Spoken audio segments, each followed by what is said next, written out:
Garments সেক্টরে অস্থিতিশীল করার জন্য ভারতের ইশারায় আওয়ামী লীগের সংশ্লিষ্টতায় আওয়ামী দোসর সচিব ডিজিএফের কর্তা এবং শিল্প পুলিশ এই শ্রমিক অসন্তোষে জড়িত, তাদেরকে ধরে রাখে। আসল গুটি হচ্ছে শ্রমিক নেতা শাহজাহান। সে 15 বছর অত্যাচার করেছে জনগণকে, এখনো তাকে গ্রেপ্তার করেন না। কেন করেন না? এইরকম অনেক শ্রমিক নেতা আছে যারা আঙ্গুল ফুলে কলা গাছ হয়েছে, যার চা খাওয়ার টাকা ছিল না, 2 বেলা ভাত খাওয়ার টাকা ছিল না, তারা হাজার হাজার কোটি টাকার মালিক। বাংলাদেশের সবচেয়ে বড় শ্রমিক অঞ্চল হচ্ছে সাভার, আশুলিয়া, গাজীপুর। সেখানে কি হচ্ছে? সেইখানে মারাত্মকভাবে একটা শ্রমিক অসন্তোষ সৃষ্টি করার পায়তারা করছে। আওয়ামী লীগ দেশটাকে কিভাবে অস্থিতিশীল করতে চায়? আওয়ামী লীগের সাইনবোর্ড নিয়ে দেশটাকে অস্থিতিশীল করতে পারবে না, যেহেতু সেনাবাহিনী, ছাত্র জনগণ শক্তভাবে অবস্থান নিয়েছে, আওয়ামী লীগের স্বৈরাচারিতা ফ্যাসিবাদের বিরুদ্ধে অবস্থান নিয়েছে। তো আওয়ামী লীগ কখনো হিন্দু হয়ে ফিরতে চায়, কখনো ফিরতে চায় আনসার হয়ে, কখনো ফিরতে চায় পল্লী বিদ্যুৎ হয়ে, কখনো ফিরতে চায় শ্রমিক অসন্তোষ সৃষ্টি করে। ঠিক না? দেখেন, কথাগুলো কিন্তু একটু খেয়াল করবেন। সেটা হলো পল্লী বিদ্যুৎ বা বিদ্যুতে তারা একটা প্রতি বিপ্লব করতে চেয়েছিল, সেটা কিন্তু তারা পারে নাই, সেটা রুখে দেওয়া হয়েছে। আনসার বিদ্রোহের নামে একটা প্রতি বিপ্লব করতে চেয়েছিল, সেটা করতে পারে নাই। বিচার বিভাগ, বিচারপতি, আওয়ামী দোসর যে বিচারপতি, তাদেরকে আমরা হটিয়ে দিয়েছি। যখন তারা ষড়যন্ত্র করছে, তাদেরকে আমরা হটিয়ে দিয়েছি।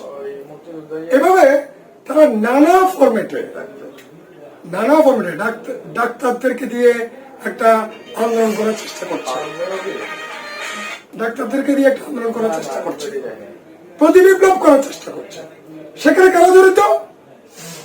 সচিবালয়ে যে আওয়ামী দোসর জেলা সচিব, তারা জড়িত, যেগুলো এখনো পরিবর্তন করেন নাই আপনারা। ইউনুস সরকার এখনো পরিবর্তন করেন নাই সচিবালয় ঠিক মতো। সেনাবাহিনীতে কি কয়েকজন জেনারেল আছেন যারা এত বছর ধরে জনগণকে শেখ হাসিনা হয়ে অত্যাচার করেছে, খুন করেছে, ভারতের দালালি করেছে, তাদের কোনো পরিবর্তন এখন হয় না। তাহলে এখন সবচেয়ে গুরুত্বপূর্ণ, এই সময় সবচেয়ে গুরুত্বপূর্ণ বিষয় হলো বাংলাদেশের সবচেয়ে বড় শ্রমিক অঞ্চল হচ্ছে সাভার, আশুলিয়া, গাজীপুর। সেখানে কি হচ্ছে? সেখানে মারাত্মকভাবে একটা শ্রমিক অসন্তোষ সৃষ্টি করার পায়তারা করছে। কিভাবে? যেসব লুটেরা মালিক পালিয়ে গেছে, ফ্যাক্টরি মালিক পালিয়ে গেছে, সেই ফ্যাক্টরিগুলো বন্ধ করে দিচ্ছে। সরকার ওখানে কোনো প্রশাসক নিয়োগ করে নাই, সেই লুটেরাদেরকে ধরে নেয়। গার্মেন্টসের যারা মালিক, আওয়ামী লীগের লুটেরা, তাদেরকে ধরে নেয়। 1, 2 নম্বর হচ্ছে ফ্যাক্টরিগুলো তারা বন্ধ করে দেওয়ার পরে শ্রমিকেরা যে বেতন পায়, বিভিন্ন ধরনের সুযোগ সুবিধা পায়, সেগুলো না দেওয়ার ফলে এক ধরনের অসন্তোষ সৃষ্টি হয়েছে। সেখানে ইন্ধন দিচ্ছে কারা? দুইটা বিষয় আছে। একটা হচ্ছে সরকার যথাযথ পদক্ষেপ নিতে পারছে না, নিচ্ছে না। আরেকটা হচ্ছে শ্রমিকদের এই বিষয়গুলোকে কেন্দ্র করে একটা অসন্তোষ সৃষ্টির পায়তারা করছে সরকারের ভিতরে লোকজন। সেখানে শ্রম সচিব আছে জড়িত, সেখানে কি বলে যে শিল্পাঞ্চলের, সাভার শিল্পাঞ্চলের যে ডিজিএফের দায়িত্বে আছে আওয়ামী লীগের দোসর, সে জড়িত আছে, শাহজাহান খান জড়িত আছে, আওয়ামী লীগের কিছু শ্রমিক নেতা জড়িত আছে। আপনি তাদেরকে ধরছেন না কেন ইউনুস ভাই? ইউনুস স্যার, আপনি যারা শ্রমিক অসন্তোষ করার চেষ্টা করছে, অস্থিতিশীল পরিবেশ করার চেষ্টা করছে গার্মেন্টস অঞ্চলে, সেখানে যারা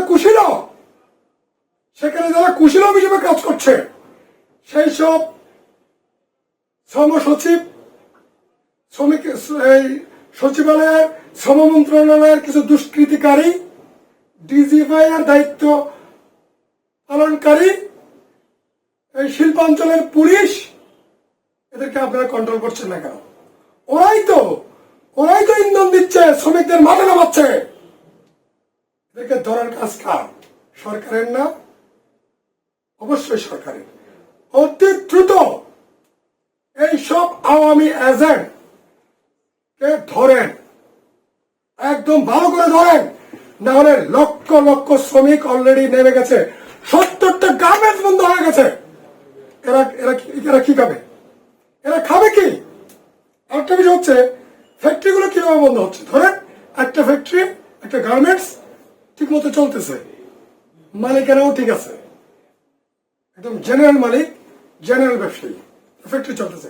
হঠাৎ করে 100-200 জনের একটা গ্রুপ আসলো, গ্রুপ এসে বহিরাগত গ্রুপ আসলো, ফ্যাক্টরির গেট আক্রমণ করলো। ফ্যাক্টরি গেট অনাকাঙ্ক্ষিতভাবে আক্রমণ করলো। তাদেরকে আমরা কিশোর গ্যাং বলি বা দলীয় দুর্বৃত্ত বলি, ঠিক আছে? ওদেরকে দিয়ে যেগুলো ভালো ফ্যাক্টরি সেগুলো বন্ধ করে দিচ্ছে। তো আপনারা কিশোর গ্যাং ধরছেন না কেন? যেসব কিশোর গ্যাং কোনো কারণ ছাড়া অন্যান্য ফ্যাক্টরি বন্ধ করে দিচ্ছে, আপনারা তাদেরকে ধরছেন না কেন? মোটা দাগে কথা হলো, গার্মেন্টস সেক্টরে অস্থিতিশীল করার জন্য ভারতের ইশারায়, আওয়ামী লীগের সংশ্লিষ্টতায়, আওয়ামী দোসর সচিব, ডিজিএফের কর্তা এবং শিল্প পুলিশ এই শ্রমিক অসন্তোষে জড়িত।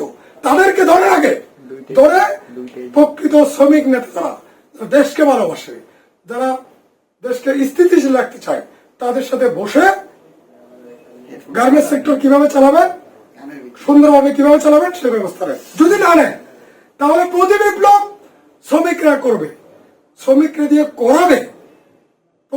আরেকটা বড় প্রতি বিপ্লব শ্রমিকদের দিয়ে করাবে আওয়ামী লীগ এবং ভারত।